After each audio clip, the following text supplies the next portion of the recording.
कामगाराच्या आरोग्याशी खेळ खेळणाऱ्या 2 ठेकेदारांना काळ्या यादीत टाकावे. श्रमजीवी कामगार रयत संघटना.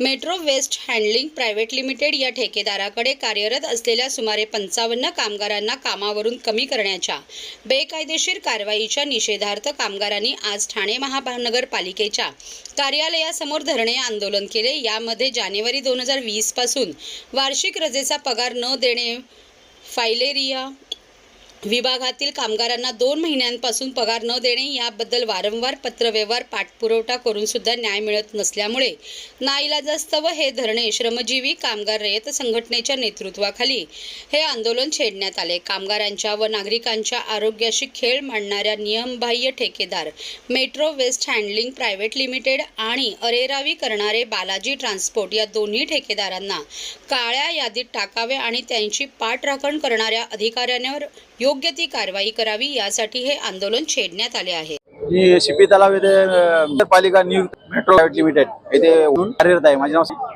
तज्ञापासून मे 3रा महिना चालू आहे. पगार नाही चालू झाला. म्हणजे 2 महिन्याचा पगार नाही. वार्षिक रजेचा पगार दिला जातो. ठेकेदार हा सांगतोय की मला काम रेट मध्ये परवडत नाही, माझं नुकसान होत नाही, म्हणजे स्वतःचं नुकसान होत आहे. या कारणास्तव तो 60 कामगारांना 60 कुटुंबांना रस्त्यावर आणायला तयार आहे आणि त्याचं काम जो सुरू आहे त्याचं काम सुरूच आहे. फक्त त्यांनी तो कॉन्ट्रॅक्ट बेसवर कमिशन बेसवर दुसऱ्याला चालवायला दिलेलं आहे. जसं की महापालिका सांगते की ज्यांनी टेंडर घेतलेलं आहे तो स्वतःलाच चालवायचा आहे आणि असं असताना सुद्धा नियमबाह्य पद्धतीने त्यांनी सब कॉन्ट्रॅक्ट ठेवलेलं आहे आणि ही गोष्ट सर्व अधिकाऱ्यांना माहीत असून सुद्धा ही कामं आजपर्यंत चालू आहेत. आम्हाला त्या गोष्टीबद्दल आक्षेप नाही आहे. पण जर तुम्ही आमच्या कुटुंबावर जर रस्त्यावर आणणार असाल तर मग आम्ही त्या मुद्द्याला हात घालणार. सब कॉन्ट्रॅक्टर तुम्ही कोणत्या बेसवर नेमलाय? नेमू शकत नसताना सुद्धा नेमलाय.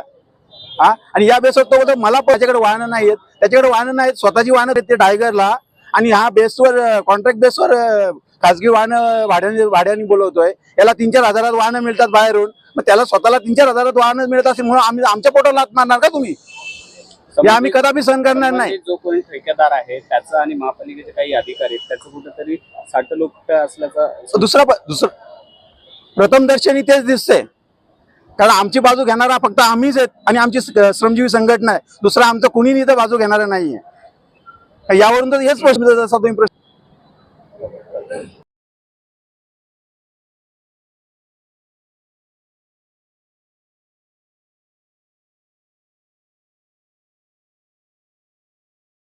मेट्रो वेस्ट हँडलिंग कंपनीला पालिकेने गेले 10 महिने ठाणे महानगरपालिकेकडे डम्पिंग ग्राउंड अवेलेबल नसल्यामुळे त्यांच्या गाड्या चालत नाही म्हणून कामगारांना त्यांनी घडलेली आहे. ते कचऱ्याचा तिथे हिमालय तिकडचं ठेकेदार डंपर लावून बाहेर ड्रायव्हरांना बोलून काम आणि आपले जे 10 काम करते कर्मचारी त्यांनी नोटीस दिलेली आहे आणि त्यांना कामावरून काढलेलं आहे. या संदर्भात आम्ही गेल्या लास्ट टाइम पण तुम्ही ओपन आंदोलन केलं होतं. आम्हाला शब्द दिला होता आयुक्त साहेबांनी मार्ग काढू. जवळजवळ त्या गोष्टी दिवस होऊन गेले. काल आली पण त्या मीटिंग मध्ये कामगारांच्या असं कोणच नाहीये. ठेकेदारच्या बाजूने सगळं मॅक्सिमम लॉस काही त्याला प्रॉफिटच होत. त्यांनी जो सब ठेकेदार ठेवलेला आहे त्याला कमी रेट मिळतो आणि तो महापालिकेकडून ऑलरेडी जास्त रेट घेतोय. त्याच्यामुळे काढून काही मिळणार नाहीये.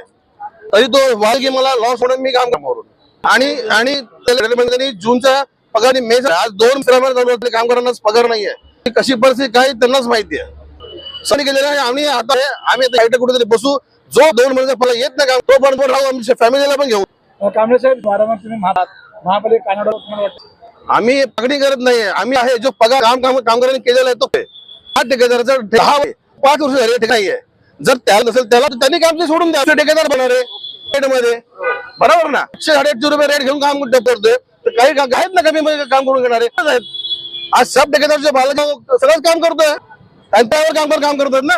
मग तो सांगतो की 10 महिने आम्ही फुकट पगार दिला. असं कसं फुकट पगार दिला? पण इकडून जो कचरा जिथे वाहतूक झालेली आहे डम्पिंग ग्राउंडला हवेच झाली का? विषय महापालिका काय म्हणते की तुम्ही आमचं एक लिमिट बाजू घेऊ. आम्ही प्रिन्सिपल महापालिकाच आहे ना. 12 वर्ष कामगार काम करतात. कित्येक ठेकेदार येऊन गेले पण कामगार तेच राहिले. आज हा मेट्रो हँडलिंग आला आणि हा सांगतो की तुम्हाला लेटर दिला की तुम्ही निघून जायचो. असं कसं होऊ शकतं? तो सांगतो तुम्हाला मी डेपोला काम देतो, इकडे काम देतो, तिकडे काम देतो. पण डेपोचं काम ते विषय नाही ना. आम्ही आज घनकचऱ्यामध्ये गेले 15 वर्ष काम करतो. आज कामगारांना कुठेतरी एक अपेक्षा आहे की बाबा आज आम्हाला कुठे ना कुठे आम्हाला समान काम मिळू शकतं की परवडतो. महापालिका ठेकेदार कुठला पण आम्ही काम करणार महापालिकेच्या अंडरच काम करणार.